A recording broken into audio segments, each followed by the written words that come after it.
Bruce vivía dedicado a su arte. Se ocupaba de todo y tenía un gran sentido del humor.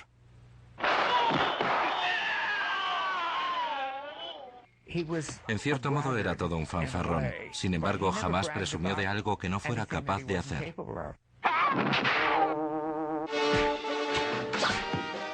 En el decorado todo el mundo lo quería, adoraban su entusiasmo. Además, con él era imposible aburrirse. No recuerdo a nadie que disfrutase tanto de la fama como él. Fue el catalizador del cambio de las artes marciales. Es una pena que no viviera para ver el impacto que tuvo.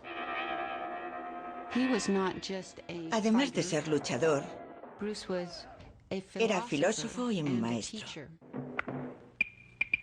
All type of knowledge ultimately means self-knowledge. As an actor, as a martial artist, as a human being, all these I have learned from martial art.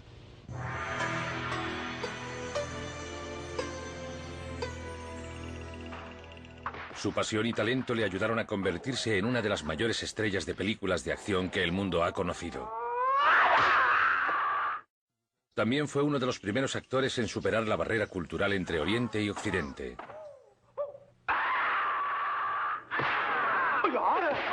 Sin embargo, la vida personal de Bruce Lee resultó ser mucho más dramática e intensa que cualquier filme.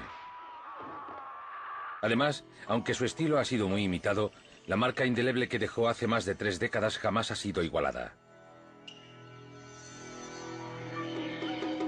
El 27 de noviembre de 1940, en el año y el día del dragón, nació en San Francisco, California, el niño que sería conocido como Bruce Lee. En el zodiaco chino, el dragón es una criatura mítica. Tiene un fiero temperamento y una fuerza tremenda. Es rápido, es esquivo. Es puro exotismo. Encaja a la perfección con lo que era Bruce Lee. Su padre, Lee Hoi-chuen, era un famoso actor de cine y teatro que había trabajado para la compañía de la ópera cantonesa. Su madre, Grace, de origen chino-alemán, era una mujer tradicional cuya naturaleza supersticiosa hizo que temiera por la seguridad de su hijo. Como su madre había perdido a un varón, pensaban que era cosa del oráculo. Por eso lo llamó Sai Fong, que significa pequeño fénix, y es un nombre femenino, con la esperanza de que los espíritus pensasen que era una niña y lo dejasen vivir. Sin embargo, en el hospital una enfermera lo bautizó como Bruce. En 1941, mientras la guerra en Europa amenazaba con llegar al Pacífico Sur, Lee regresó con Bruce y su familia a Hong Kong. Aunque Hong Kong sufría las consecuencias de la Segunda Guerra Mundial y la invasión japonesa, Lee logró encontrar trabajo como actor. El padre de Bruce tenía una prometedora carrera y a menudo se llevaba a su hijo al decorado. A los 6 años, el futuro actor interpretó su primer papel hablado, como podemos ver en estas imágenes de Kid Chun. Here you are, sir. You like that, Shanna? I sure wish I could throw a knife like that. Supongo que ahí fue cuando empezó todo. El director, mi padre, todos decían que tenía talento natural. Wait, you can't walk now. There's police all around. Aún en los primeros años, el niño exhibía el encanto, carisma y el lenguaje corporal que marcarían sus futuras apariciones en la gran pantalla. Si te fijas en sus papeles infantiles, ya hacía el gesto de la nariz. Esa mueca que ponía cuando se enfadaba lo acompañó durante sus papeles de adulto. Ese era Bruce de verdad. Es decir, más tarde dijo que era su forma sincera de expresión. A pesar de ser miope y un tanto enclenque, el joven actor creció para convertirse en un adolescente atractivo, seguro e incluso algo arrogante. Además de actuar, Bruce amaba la danza y ganó el primer premio de un concurso de cha-cha-cha en Hong Kong.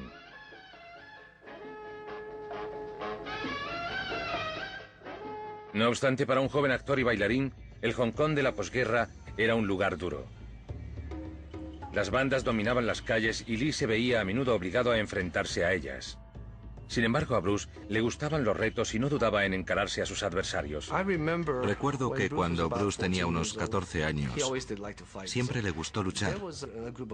Había un grupo de estudiantes, compañeros de clase, a los que no le caía bien.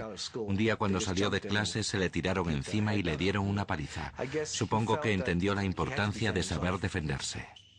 En una de tantas peleas, Bruce se enfrentó al hijo de una temida triada. Ante la posibilidad de venganza, los padres lo apuntaron a su primera clase de artes marciales. Bajo la tutela de Jeet Man, su maestro y filósofo, Bruce aprendió las artes de la disciplina y el autocontrol.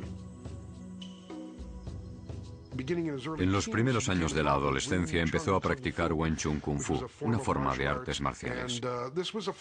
Su filosofía se centraba en encontrar la fuerza y usarla de manera muy eficaz.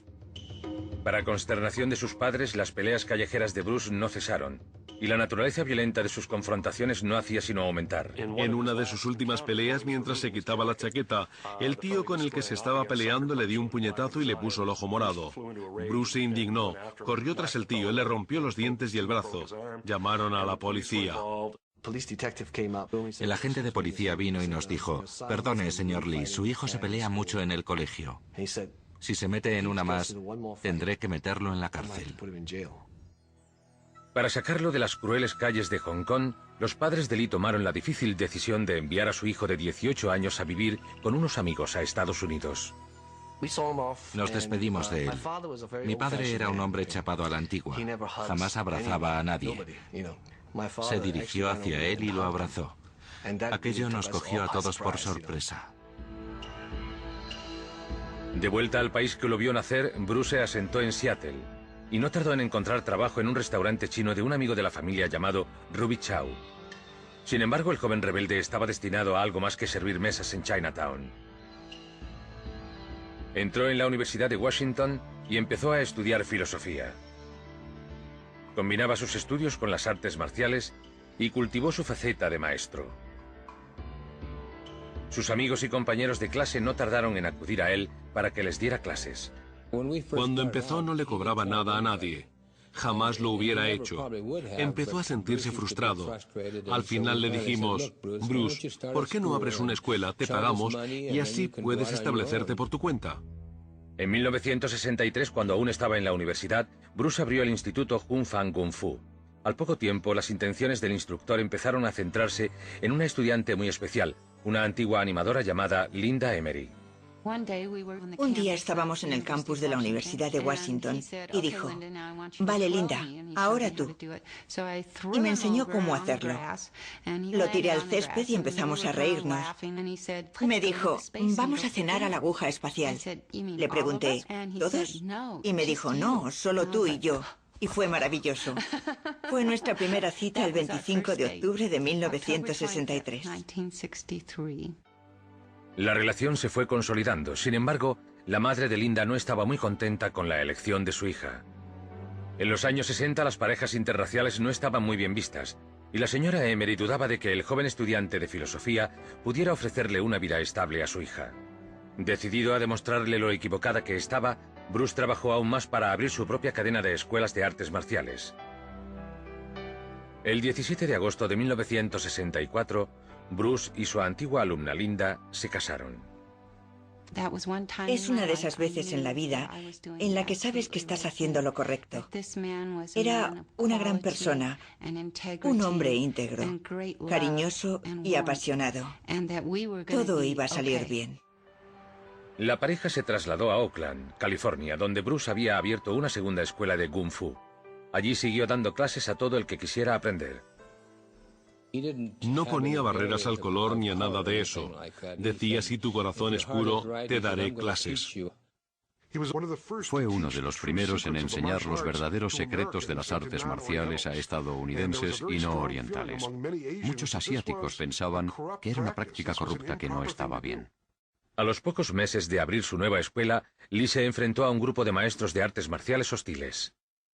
Le dieron un ultimátum, le dijeron que si no dejaba de dar clase a los caucásicos se iba a tener que enfrentar a su superior. Le dijeron lo peor que le podían haber dicho porque a Bruce le encantaban los retos y no iba a dejar que nadie le dijera lo que tenía que hacer. Esa noche la pelea duró 3 minutos. Bruce lo redujo, lo tiró al suelo y obligó al hombre a decir en chino, me rindo, me rindo. Sin embargo, ganar la pelea no era suficiente. Bruce tenía la sensación de que debía de haberlo ganado en segundos, no en minutos, y empezó a trabajar en una nueva técnica que revolucionaría las artes marciales. Primero Lee se centró en analizar el arte del combate. Descubrió verdades muy profundas, como que cambia constantemente. La lucha no es dimensional, sino multidimensional. Be formless, shapeless, like water. Now you put water into a cup. It becomes the cup. You put water into a bottle, it becomes the bottle. You put it in a teapot, it becomes the teapot. Now water can flow or it can crash. Be water, my friend. Lee esperaba que las artes marciales superasen el racismo y uniera las culturas oriental y occidental. Cuando lo invitaron a participar en el campeonato de karate de Ed Parker en Long Beach, California, sorprendió al público con el golpe de puño de 1 pulgada. Cerraba el puño y daba un golpe a menos de 3 centímetros de distancia. Durante ese mínimo espacio de tiempo, centraba todo el peso de su cuerpo en el punto de impacto. Dijo, voy a enseñarte una cosa. Se giró hacia Tom, mi profesor, que era cinturón negro de Parker, y le dio un saco. Recorrió la distancia equivalente a una piscina y aterrizó en un parterre. Me quedé impresionado, por decirlo de algún modo. A pesar de su creciente reputación en el campo de las artes marciales, Bruce Lee estaba frustrado. Seguía luchando porque las cosas salieran bien. Las escuelas no daban mucho dinero y el futuro se presentaba incierto. Lo que ignoraba es que la fama lo esperaba a la vuelta de la esquina. El 1 de febrero de 1965, Bruce y Linda celebraron el nacimiento de su primer hijo, Brandon Bruce Lee. La mayor alegría de Bruce eran sus hijos. Quería tener un niño porque en la cultura china es muy importante tener un heredero varón. Quería muchísimo a su hijo. Presumía de que era el único chino rubio y de ojos azules del mundo. Una semana después del nacimiento de Brandon, Bruce recibió la triste noticia de que su padre, Lee Hor-chuen, había muerto en Hong Kong. Tras volar a casa para ir al funeral, Lee regresó a Estados Unidos más decidido que nunca a hacer que su familia se sintiera orgullosa de él. Se concentró en perfeccionar el estilo de las artes marciales, al que llamaría Jeet Kune Do o cómo interceptar el puño. Nos dijo que el Jeet Kune Do aúna varios conceptos, filosofías y estrategias que puedes aplicar en distintas situaciones. Es como un abrigo, no todo el mundo puede llevar un abrigo de la talla 42, tienen que hacértelo a medida. Pensaba que podía sacar lo mejor de varias disciplinas. Un poco de aquí, un poco de allá, un poco de boxeo, de lucha, de artes marciales, de toda clase de actividades físicas e incorporarlas a una sola filosofía. Ultimately, martial art means honestly expressing yourself. I mean, it is easy for me to put on a show and be cocky, so I can show you some really fancy movement. But to express oneself honestly, not lying to oneself, and to express myself honestly, that, my friend, is very hard to do. Mientras Bruce dedicaba toda su energía a las artes marciales, el veterano productor de televisión William Dozier buscaba a un actor asiático para protagonizar una nueva serie de televisión basada en los clásicos misterios de Charlie Chan. Un amigo de Dozier, el estilista de Hollywood Jay Severin, vio actuar a Lee en el torneo de Ed Parker y se lo recomendó con entusiasmo. Dijo, escucha, tengo al chico que busca, se llama Bruce Lee, es un hombre atractivo con mucho carisma, voy a llamar a ver si consigo algunas imágenes, y eso hizo. En cuanto Dozier vio las imágenes, supo que tenía su hombre. Now, Bruce, just look right into the camera lens right here and tell us your name, your age, and where you were born. My last name is Lee, Bruce Lee. I was born in San Francisco in 1940. I'm 24 right now. And you worked in motion pictures in Hong Kong? Yes, since I was around 6 years old. And when did you leave Hong Kong? 1959, when I was 18. I see. Now look over to me, Bruce, as we talk. I understand you just had a baby boy? Yeah. And you've lost a little sleep over it, have you? 3 nights. En 1965, Dozier encargó una prueba de cámara de Bruce en los estudios de 20th Century Fox. There is the finger jab, there is the punch, there is the back fist, and then low. Of course, then they use leg, straight at the groin, or come up. Or, if I can back up a little bit, they start back from here, and then come back. All right. It's kind of worry. Desafortunadamente para Bruce, Dozier estaba muy ocupado con la preparación de su próxima serie, Batman. Charlie Chan's Number One Son fue abandonada. Sin embargo, Dozier le prometió a Bruce que lo tendría en cuenta para su siguiente proyecto, basado en el programa de radio de los años 30, El Avispón Verde. Querían que Bruce interpretase el papel de Kato, pero no se lo ofrecieron hasta el año siguiente porque querían asegurarse de que Batman funcionaba. Así que allí estábamos nosotros en Los Ángeles y Bruce sin trabajo. Bruce Lee no tuvo que esperar mucho. Batman se convirtió en un fenómeno nacional. En cuestión de semanas, Dozier empezó a trabajar en El Avispón Verde.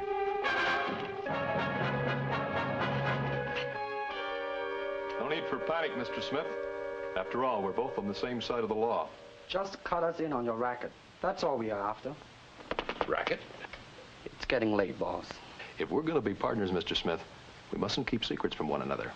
Everything on a table where we can all see it. Admirados por la presencia en cámara de Lee y por su interpretación, los ejecutivos de la ABC aceptaron la propuesta de Lee para el papel de Kato, el chofer que luchaba contra el crimen. And now, to protect the rights and lives of decent citizens, rides the Green Hornet. Con el estreno de la serie el 9 de septiembre de 1966, Bruce Lee dio el gran salto a la televisión y a la fama. Pasó de ser instructor de artes marciales a alguien que todo el mundo veía por televisión en Estados Unidos. Nadie había visto algo semejante. Al poco tiempo, Bruce recibía tantas cartas de los fans como cualquier otra estrella. En el papel del millonario editor de un periódico llamado Britt Reed, alias El Avispón Verde, encontramos a un guapo y elegante Van Williams. Lo que más me impresionó fue su intensidad. Era muy enérgico. You know, if we ever meet up with that masked Kung Fu man again, I want him. Al tiempo que era un caballero muy agradable. Take it easy, miss. We won't hurt you. Desde el primer momento, Bruce y yo entablamos una gran amistad. Después de varios años de inseguridad financiera, Bruce trabaja en una serie de televisión. Y aunque su papel estaba supeditado al de Van Williams, estaba decidido a no interpretar a Kato como un subordinado. No quería palillos, ni coleta, ni reverencias, ni ninguna de esas cosas. Huía de la representación tradicional de los chinos. Su condición fue que no interpretaría ningún papel que degradase la cultura china. Bruce, todo un perfeccionista, se esforzó al máximo para que las escenas de lucha fueran lo más reales posible. Kung Fu is Kung Fu. It's not child's play.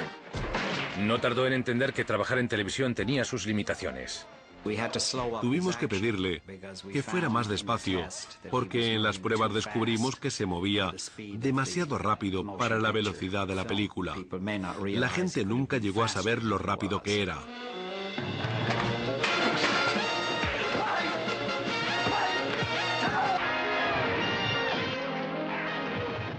Sin ser tan afectado ni colorista como sus homólogos con capa, El Avispón Verde y Kato no lograron conectar con el público.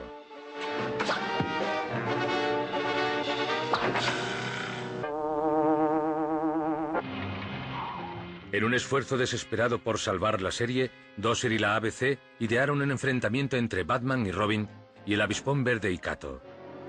No Batmobile. Good. We can get some work done first, and fast. En el guión original se peleaba con Robin y perdía.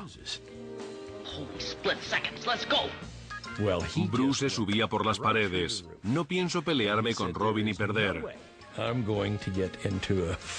Burt le había dicho a todo el mundo que era cinturón negro, que era un tío fuerte y demás, y Bruce lo sabía. Con lo cual iba a jugar con él al juego de la tortura china. Le iba soltando palabras. Iba por él. Cuando entraba no le hablaba. Iba murmurando por ahí. Burt pensaba que iba a perder la paciencia y a cargárselo. Adam dijo que Burt Bard estaba muerto de miedo. Le asustaba que Bruce le diera una paliza.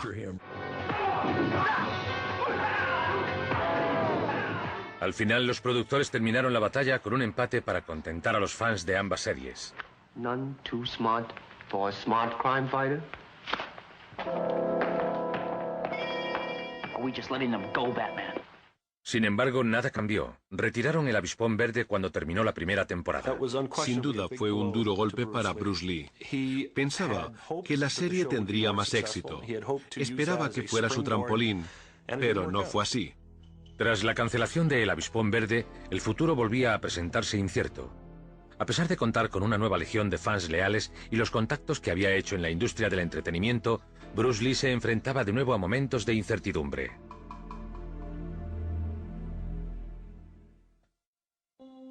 Bruce, a sus 27 años, esperaba que El Avispón Verde le hubiera abierto las puertas de la fama. Sin embargo, le sirvió para encontrar papeles esporádicos en series como Here Comes the Brides. I did not meet the ship because I refused to marry a woman I've never seen. Lin Sun, decision not yours. The society arranges all marriages. I am no longer a part of the society. I resign. Perhaps you wish to speak to Chief Pei. You could explain your reasonings to him. I will explain nothing to Chief Pei. Now I am no longer a member of the society. Is that understood? Ante la imposibilidad de encontrar trabajo como actor, se ofreció como coordinador de lucha de películas como La Mansión de los Siete Placeres, protagonizada por Dean Martin. En aquella época era muy difícil entrar en Hollywood. Había una barrera racial que evitaba que se integrase en la sociedad hollywoodiense. Frustrado y con la responsabilidad de una familia, Bruce recurrió a su amigo, el productor de El Avispón Verde, Charles Fitzsimmons, en busca de consejo. Y le dije, bueno, espera un momento, Bruce. Tengo una idea. ¿Qué te parece si le das clases a la gente en su casa? Y así no tienes que tener un estudio. Le expliqué que todos los hombretones de la industria del cine de mediana edad serían potenciales clientes. Bruce se convirtió en el entrenador de artes marciales de moda en Hollywood, y entre sus alumnos se encontraban James Coburn, Steve McQueen y la leyenda del baloncesto Kareem Abdul-Jabbar. No era como los demás instructores de artes marciales, que tienden a ser serios y severos. Era muy normal, muy estadounidense. Durante los entrenamientos buscaba aprovechar el tiempo al máximo. Tenías que haber hecho los deberes y estar listo para entrenar. Sin embargo, de entre todos sus alumnos, su preferido era su hijo Brandon. Brandon era un niño muy activo y no podía parar quieto. En cuanto aprendió a caminar, Bruce le enseñó a dar patadas, puñetazos y esas cosas. Brandon tenía mucha energía, igual que su padre. Bruce estaba tan orgulloso de su hijo como de su hija Shannon, que nació el 19 de abril de 1969. Brandon era muy masculino y Shannon era toda una señorita. A Bruce se le caía la baba. Era la nena de papá. Cuando nació Shannon fue como si hubiera llegado un ángel a casa. Es gracioso. Supongo que aunque sea Bruce Lee, para ti es tu padre. No éramos la clase de niños que iban por ahí diciendo, mi padre es Bruce Lee y puede darte una paliza al tuyo. Aunque estoy convencida de que sería así en la mayoría de los casos. A pesar de lo que pudieran pensar sus hijos, Bruce no era invencible. Una mañana de 1970, mientras hacía pesas, se lesionó un nervio de la espalda y no pudo entrenar durante 6 meses.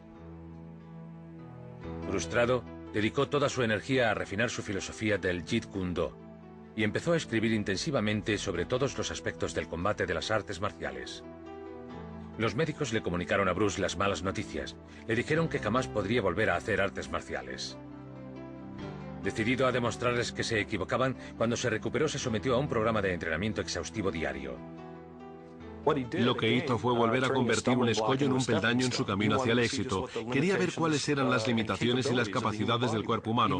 Daba 2000 puñetazos al día, 1000 patadas, corría 5 kilómetros al día y montaba en bici 24 kilómetros. Lo hacía todo para ver de qué era capaz el cuerpo humano. Deseoso de recuperar su carrera interpretativa, Bruce trabajó codo con el guionista Sterling Sellifin y el actor James Coburn en una idea titulada The Silent Flute, la flauta silenciosa. Bruce tenía una idea para un guión que tituló Silent Flute. Warner Brothers estaba interesada. Era la película que iba a introducir a Bruce en Hollywood. Durante varios años nos aferramos a esa idea. Para Bruce fue una gran decepción ver que la cinta jamás llegó a rodarse. Aunque seguía dando clases, Bruce sentía que Hollywood le había dado la espalda como actor. Viajó a Hong Kong para buscar trabajo, promocionarse y hablar con los cineastas asiáticos. Ran Rancha era el director asiático más importante del momento. Desafortunadamente ofrecía un sueldo estándar. Pagaba a sus actores el equivalente a $200 de la época a la semana durante 7 años. No era exactamente lo que buscaba Bruce, así que declinó la oferta amablemente. De vuelta en Hollywood en 1971, Bruce colaboró con Sterling Sellifin en el guión para la popular serie de televisión Long Street. Bruce interpretó el papel de un maestro de artes marciales en un episodio y fue tan bien recibido por los productores que le ofrecieron un papel fijo. Sin embargo, la fama de Bruce en Asia había cambiado. En su viaje de vuelta a Hong Kong descubrió para su sorpresa que El Avispón Verde era una serie de éxito. Los fans asiáticos lo llamaban el programa de Kato. Cuando llegó había miles de personas esperándolo en el aeropuerto. No podía andar por la calle sin que lo acosasen. Supongo que sería como si Tom Cruise se pasease por ahí. Como resultado de su nueva fama, a Bruce le ofrecieron protagonizar una película del productor del momento, Raymond Chow. Bruce dijo que le encantaría volver a Hong Kong a rodar películas. Le llamé por teléfono y hablamos largo y tendido. Luego firmamos un contrato por 3 películas. Volvió y el resto es historia. La primera película de Raymond Chow fue una cinta modesta de artes marciales titulada Karate a muerte en Bangkok. Introducing Bruce Lee. Every limb of his body is a lethal weapon against man. With savage beasts. El público de Hong Kong es famoso por ser muy expresivo. Si no les gusta la cinta, llegan incluso a rajar los asientos del cine. Nosotros estábamos allí sentados. La gente estaba en silencio. Y por un segundo pensó, madre mía, no les gusta. El público estaba atónito. Cuando terminó el film, se pusieron a aplaudir como locos. Karate a muerte en Bangkok rompió todos los récords asiáticos de taquilla. De repente Bruce Lee era una estrella internacional en ciernes. Pero en vez de asumir su nuevo estatus, trabajó aún más duro. En 1972, en su siguiente película para Raymond Chow, Furia Oriental, Lee introdujo el nunchaku, un arma jamás vista en una cinta de artes marciales. De nuevo, la película rompió récords de taquilla. No obstante, el éxito tiene muchas caras, y una de ellas era la del productor Run Run Cha. Con la esperanza de robarle a Bruce a Raymond Chow, le ofreció un cheque en blanco por sus servicios. Sin embargo, Bruce se mantuvo leal a Raymond Chow. Le propuso colaborar en una serie de películas. Era una oferta que Chow no podía ni decidió rechazar. Gozaba de prestigio profesional y de seguridad financiera. Lee había logrado conquistar Asia. Pero su meta real se le había escapado. Bruce Lee quería conquistar el mundo. En Hollywood los viejos hábitos perduraban. Y a pesar de su fama internacional, Bruce Lee seguía siendo objeto de los prejuicios locales. Es muy difícil convencer a la gente que da la luz verde a los proyectos de que un héroe asiático puede atraer al público. They think that business-wise it's a risk. And I don't blame them. In the same way, it's like in Hong Kong, if a foreigner come and became a star, if I were the man with the money, I probably would have my own worry of whether or not the acceptance would be there. But that's all right, because if you honestly express yourself, it doesn't matter. Bruce Lee, antes de irse a Hong Kong, estaba trabajando con Warner Brothers y Fred Weintraub en el desarrollo de una idea para una serie de televisión inspirada en el viejo oeste. Se iba a titular The Warrior, el guerrero. Más tarde le cambiaron el título por Kung Fu. Al parecer jamás lo consideraron para el protagonista porque según ellos era demasiado chino. Al final le dieron el papel a un actor caucásico, David Carradine, al que maquillaban para que pareciera medio chino. Enfadado por lo que él consideraba el racismo de Hollywood, Bruce dedicó su atención y energía a su asociación con Raymond Chow. Bruce se mostró muy interesado en todos los aspectos del rodaje en El Avispón Verde y ahora supervisaba todos los aspectos de una nueva película, El Furor del Dragón. It's Lee, unleashed.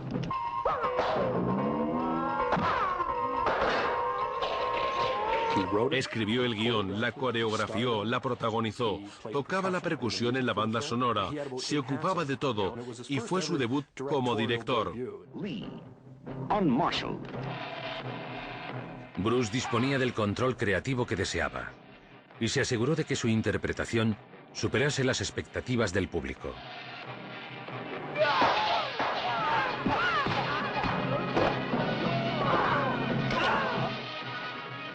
Una de las escenas más espectaculares de la película es esta escena de lucha entre Lee y su antiguo alumno Chuck Norris. Al principio de la escena, el personaje de Bruce Lee va perdiendo porque trabajaba de una forma muy rígida. El personaje de Chuck Norris también es rígido, aunque es más fuerte y grande. Bruce en ese momento cambia de táctica y empieza a saltar como Muhammad Ali o Sugar Ray Robinson en todas direcciones. Al final Bruce Lee se alza con la victoria. Bruce destaca la necesidad de mostrar la habilidad de adaptarse a cualquier situación que se le presente. El Furor del Dragón batió todos los récords de taquilla. A las semanas de su estreno, Bruce Lee estaba ocupado preparando las escenas de lucha de su siguiente película, Juego con la Muerte. En la cinta participaría su amigo y antiguo alumno Karim Abdul-Jabbar.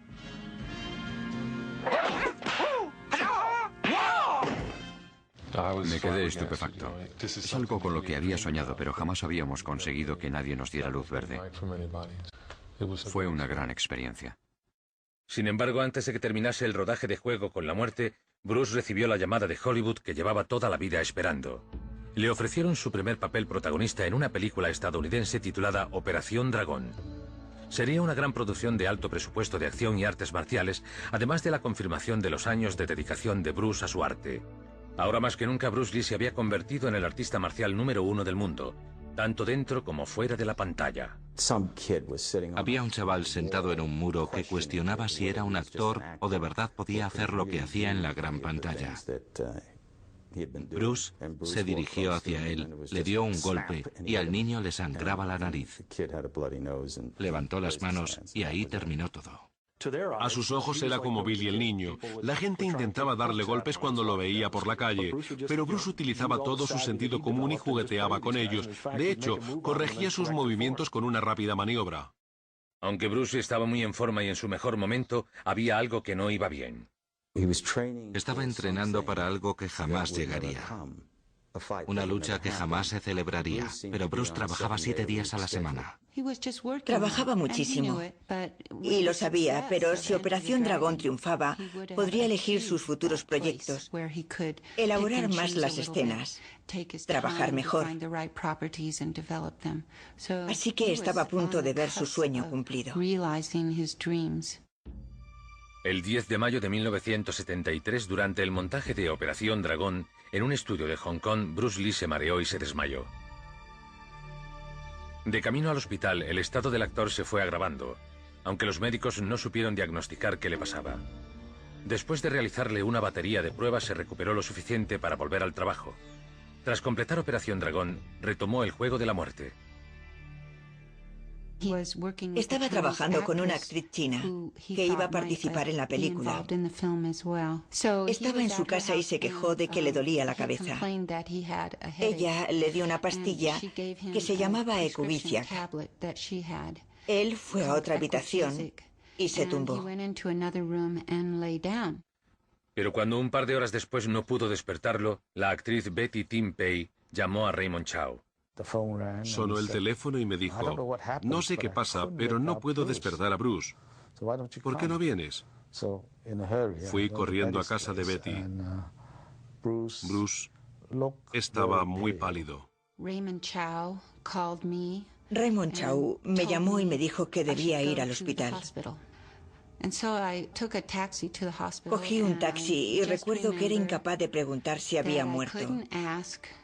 Dije, ¿está vivo?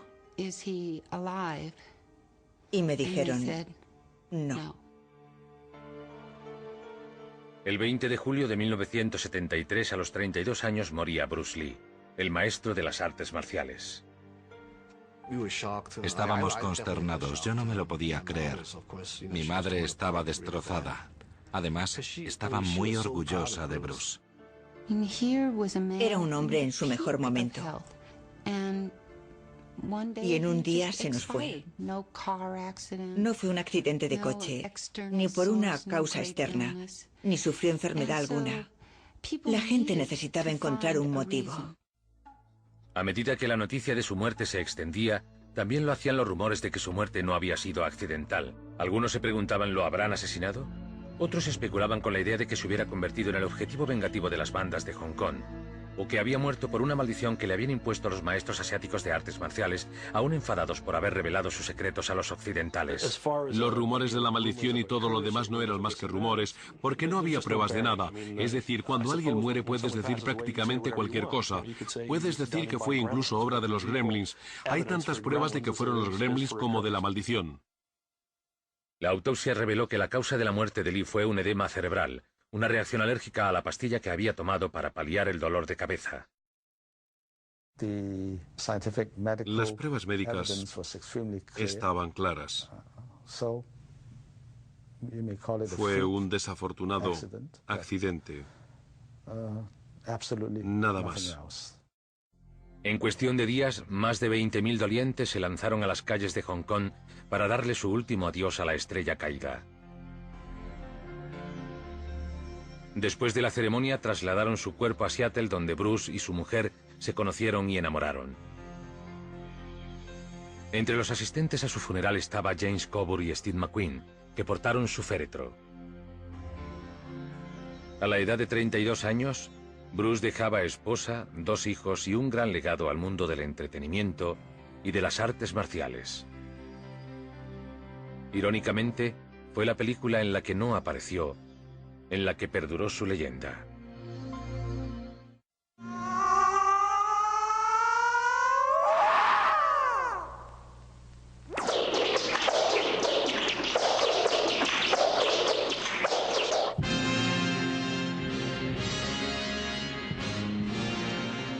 En un esfuerzo desesperado por salvar la última película de Bruce Lee, los productores contrataron a un actor que se le parecía y recurrieron a trucos de cámara que a veces resultaban ridículos. Cut! Okay, that's a print. That was great, Billy. Okay, everybody, get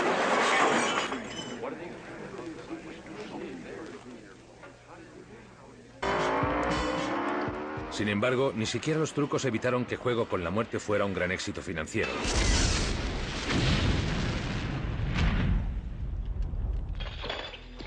A lo largo de sus 5 películas, Bruce Lee logró redefinir el género de las cintas de acción y abrió las puertas a estrellas de las artes marciales como Jackie Chan, Chuck Norris, Steven Seagal y Jean-Claude Van Damme. Prácticamente todo el mundo que hace películas de acción practica karate, kickboxing o cualquier otra disciplina.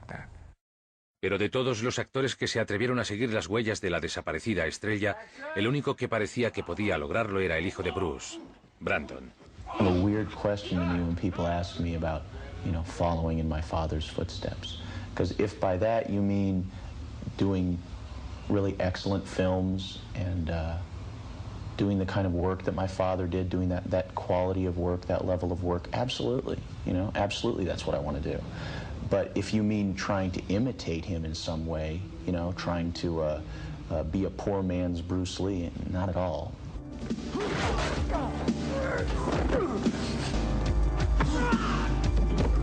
I started learning martial arts with my dad right about the time I could walk, and we moved from Hong Kong to Los Angeles a lot when I was growing up as we were following my father's career around. And the thing is, I always think to myself, no matter what happens to me in my career, it's probably never going to get as weird as it already was. Tras haberse hecho un nombre por sí mismo a lo largo de una serie de películas modestas, el joven actor parecía preparado para dar el salto al estrellato en el thriller sobrenatural El Cuervo. El 31 de marzo de 1993, casi 20 años después de la muerte de su padre, Brandon Lee moría en el decorado por una pistola de fogueo. Al igual que sucedió con Juego con la Muerte, El Cuervo se terminó con dobles y efectos especiales. Por desgracia, las extrañas circunstancias que rodearon la muerte de Brandon Lee alimentaron aún más el mito de la maldición.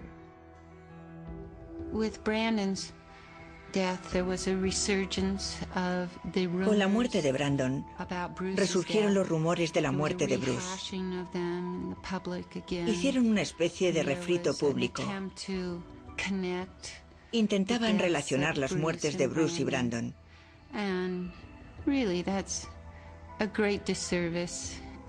Lo que no era más que un gran despropósito y una gran tragedia. Es absurdo atribuirlo a maldiciones, falsedades y rumores. La muerte de Brandon fue el resultado de la cadena de acontecimientos más desafortunados y extraños que se podían haber producido. En cierto modo, me alegro de que Bruce no esté aquí para ver lo que le pasó a Brandon, porque lo hubiera destrozado, como a todos nosotros.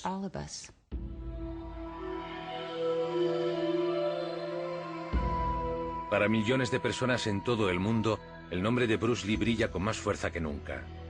Las revistas siguen publicando artículos sobre él. Tiene muchísimos clubes de fans, y su filosofía de las artes marciales sigue atrayendo a muchísimos devotos seguidores. Desde mi punto de vista, lo más sorprendente es que Bruce Lee a sus 32 años fue increíblemente prolífico. Creó un nuevo género cinematográfico, una filosofía de autoayuda que es brillante, un nuevo arte marcial que la gente practica desde que murió. Lo más importante no es cómo murió Bruce Lee o que haya muerto, lo importante es que vivió. Para mí sigue vivo, su espíritu vive en mí. Seguimos practicando su arte. Probablemente sea uno de los mejores amigos que se puede tener. Era leal. Una vez me dijo que si alguien venía a por mí, él me defendería. Eso es un amigo. La integridad con la que vivió Bruce, lo que creía que estaba bien, es un claro ejemplo de lo que hizo. Recuerdo que me dijo, vale, si desaparezco por cualquier motivo, no te dejes llevar por toda esa gente. Van a organizarme desfiles, y si me hacen eso, es que algo va mal. Era alguien a quien admirar y algo a lo que aspirar. Tenía una gran pasión por la vida. Yo me esfuerzo por tener esa misma pasión. Si pudiera retroceder en el tiempo y volver a hacer lo mismo, le haría muchas preguntas y habría aprendido mucho más. Sin duda fue un regalo para todos. Un camino que seguir. Unos pasos que seguir para encontrar nuestra dirección y nuestro camino. Esa era su lección. Be formless, shapeless, like water. Be water, my friend.